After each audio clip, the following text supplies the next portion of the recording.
altruism, people doing things out of the kindness of their hearts. It's a nice thought to think that people, when we need their help, when someone out there is going to do something for us and not expect anything in return. They're just going to do it out of kind-heartedness, and there's no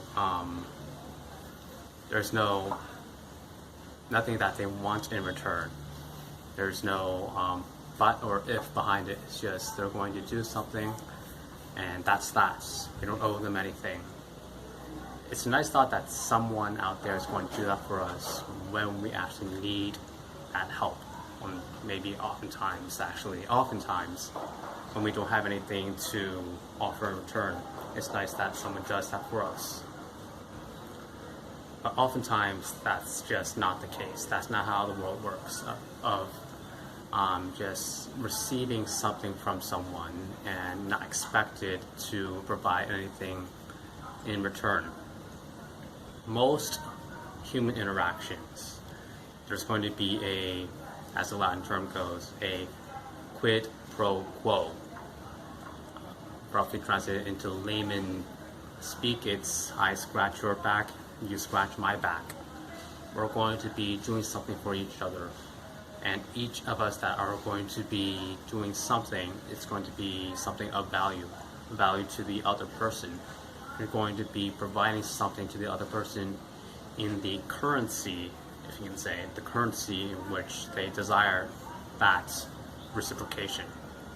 You're giving them something that they want.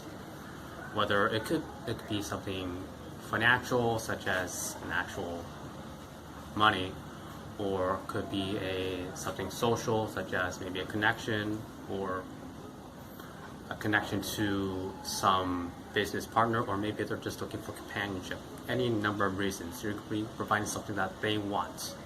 In exchange, you're going to be getting something that you want. You're both going to be providing something of value to one another. Then the question then becomes, what is something that is of value?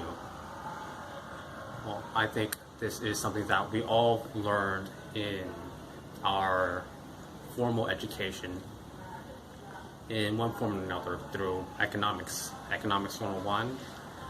First lesson, of course, there's no free lunch, as in it's unhealthy to think that people are going to do things for you altruistically and not expect anything in return.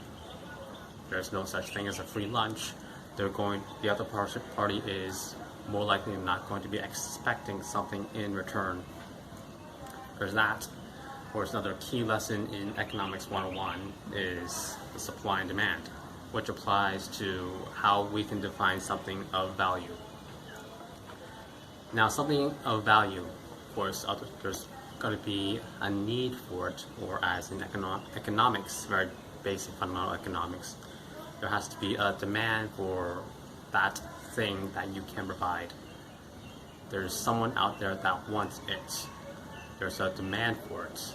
Of course, economics is about supply and demand, and demand is one key aspect, one key pillar of providing something that is of value to other people.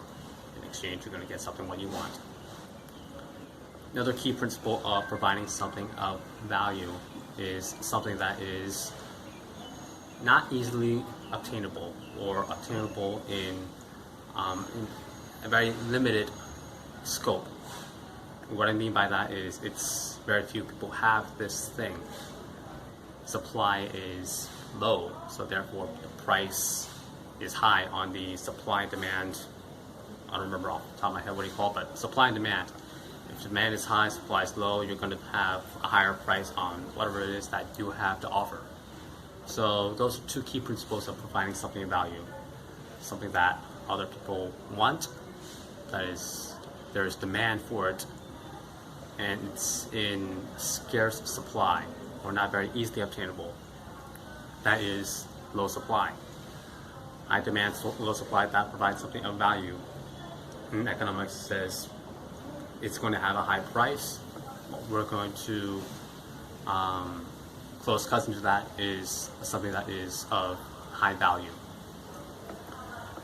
Now you need to be providing that in order to be getting what you want, to incentivize the other person to give you what you want. Another way to put this is, in order to get the thing that you want, you first have to ask yourself the question of, what do you bring to the table? As in, there's a table between two parties, a metaphorical table, both sitting on either side. What do you have to offer? What can you put on the table that they want? In exchange, you get something. Now, an example of bringing something of value onto the table, as in it's highly sought after and there's not much of it. High demand, low supply. How do you bring something of value? An example would be using most young persons in the West. That's a solid example. Now, most young Westerners, they went to a decent university in a white-collar profession, such as accounting, which is something I did, or in a STEM field, the medical field, etc. Those law, white-collar professions. Most young persons in the West, they pretty much start out the same. You have that undergraduate degree in one of these fields of study, and you're all chasing after the same job.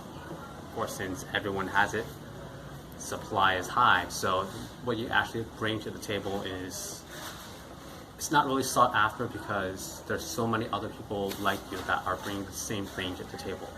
So that's not something that you can say is of high value. There's value in it, but it's not high value.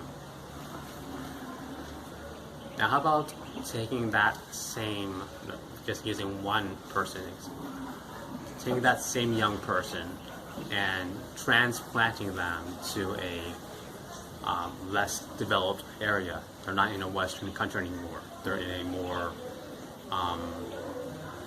frontier economy, such as you're in Freetown, Sierra Leone, West Africa. It's much less developed.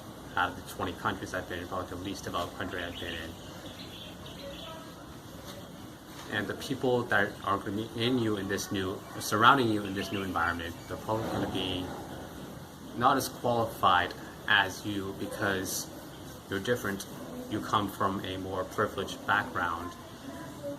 The background that you do have comes with a lot more renown, a lot more advantages. You bring that knowledge, that know-how, that everyone in where you're coming from, they have, so you're not special. Yet, maybe perhaps not here in Freetown, so you have to figure that out. But perhaps in, again, more frontier markets where things are less developed. Well, in that new environment, maybe no one in a more developed place is bothered to come out to this less developed place and brought their knowledge with them. No one's bothered to bring that knowledge to this new environment. Of course, then the dynamic has shifted. What you know now in this new environment is suddenly very scarce. Therefore, supply is low.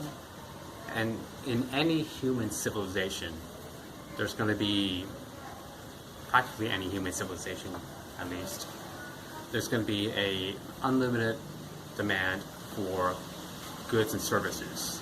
People are going to want chairs, watches, glasses, etc. People want these things and these services. So the demand still, through this very simple example, stays relatively the same, yet the supply is vastly lower. And through that concept of just moving to a place where what you know is not very abundant, you have shifted the dynamic. Suddenly it puts you into a advantageous situation where you can take advantage of what you know in this new environment where few people know, giving you an opportunity to milk your privileges and leverage this new environment using your know-how. So that's just one quick example of how you can provide something of value, something of high value to the table by just perhaps moving to a different table.